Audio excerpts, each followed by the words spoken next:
One thing I also want to mention, if you have injury in your shoulder here, or here, I'm just going to give the example for the right arm, what can be helpful is, so I'm going to do this without swinging the poi.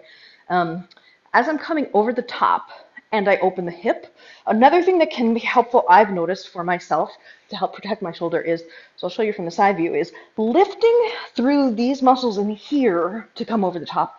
Let me show you from the front view. So just, instead of just opening to the back with the hip, also lifting up. Because part of the issue is when you're doing the polyrhythmic here, right? It's 4 petals versus 0 petals, or 3 rotations versus 1 rotation. You need a little bit more time with that hand doing the extension. So this extra lift can give you a couple of inches, which, you know, I'm just going to say 2 inches matter. I'm lifting through these muscles here, and so maybe it'll help coming through, showing from the front. Now, the added bonus that happens with that is, so if I just open with the hip, watch how far out my hand is.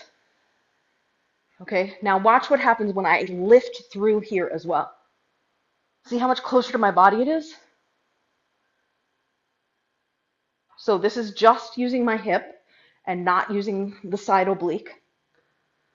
And now this is using the hip and the side oblique. So there's an extra motion happening through. Like, I can feel the engagement through here, and I can feel how much of a difference it makes in the length of the move. If the idea is you want to have enough precision to have a tight tether the whole way through the motion, I think this extra engagement can really help keep it tight and straight. I mean, my results may not be perfect. Do better than me. Subtle distinction here. I am speaking to engagement through this part down here more than up here. One way that we can practice this is if you stand here like this and you practice isolating the lift. So I'll move even closer to the camera so you can see better. I'm practicing lifting here through this muscle. I'm not engaging with the hand. I'm lifting through the core muscle. So this is one of the reasons, if you've never, even like 3 online Pilates, 3 online Pilates sessions may really assist you in having the body awareness, because it really helps you learn how to isolate the muscles. That's the whole thing with Pilates, is learning how to isolate the specific muscles. So just learning how to do this lift with just this engagement is huge. I mean, I know it doesn't seem like much, but in the context of this extra like microsecond that you need going over the top, I think it is a huge difference. Just something to think about. It's down here more than up here. Okay, you're a man. Men typically have stronger upper bodies than women do. So it might be that you were engaging these muscles here rather than these muscles here. I'm not saying that's bad. I was just pointing out what I'm doing. It's just an extension of using your core muscles. It's just a different part of them. So added bonus, another way that you can practice this without using your poi, but to actually develop the body skill, go up to a wall. Once again, I must point out, empty wall. No things on the wall, so you don't accidentally hit them and knock them off. You want to be able to get as close as possible as you're doing it. So even just standing here like this and practicing coming around has so much utility, in my opinion. Seems like a rudimentary drill, but sometimes the little things are the things that make the most difference when you're doing something as subtle as poi. So if you watch me come over the top, again, I'll show you from the back, this is me engaging those core muscles. Notice how much higher up this is than when, so this upper part of the muscle versus just these parts of the muscles down here.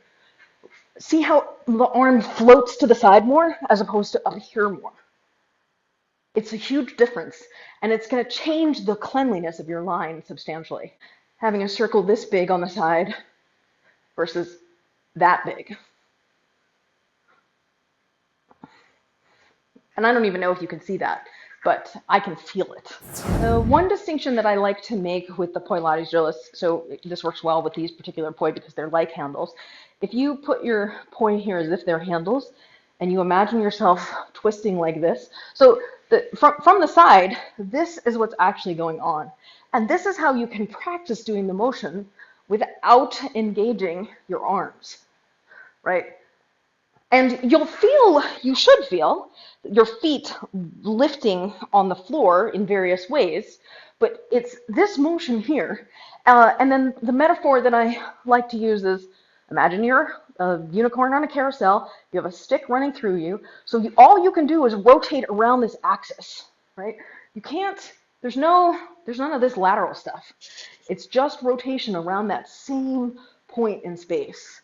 And so this drill is like, it's a great warm up to do. And if you, for whatever reason, don't have space to do this, I don't know, you're on the tube or something, you're on the train or you're on the bus, this you can do, even though you can't necessarily do this. So you can be practicing your practice, or you're standing in line at the grocery store. You could be doing that, and it'll help you with gaining control of these muscles and practicing the postures that'll support the movement.